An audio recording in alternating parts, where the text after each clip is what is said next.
Propustila sam život. Propustila sam staze na kojima smo mogli postati drugačiji ljudi.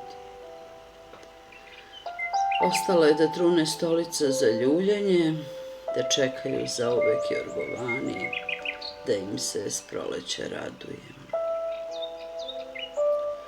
Jedna reka teče oplakujući što na njenim obalama nema me, što neki drugi ljudi ne kose travu, nego postavljaju zamke za ptice. Duh jednog psa obilazi mesta gde bi inače vijao mačku. Detlići uzalud lupaju po kori, nikad iz nikog oraha. Neko je nekad posadio lipu i ona danas miriše na prošlost, zauvek spakovanu u sećanje. Nekad je baka iz obližnje ulice obere i zimi kuva sebi lipov čaj.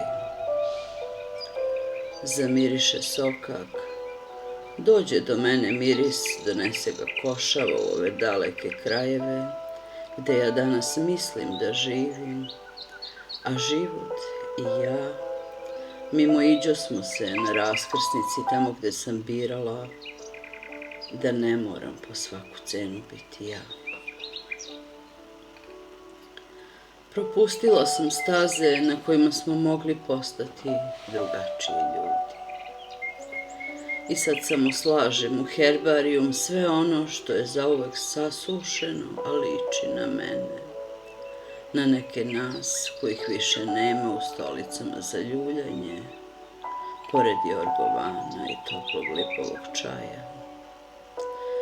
Da, mogla sam, ali nisam, da izaberem sebe i knjigu Salingerovu, da čitam sa smeškom svome psu koji se zove Radost moja nedočekana, ponekad tebi, koji se zoveš Sunce moje nesvano, a ponekad mački, koju uporno zovem Mudrost moja propuštena.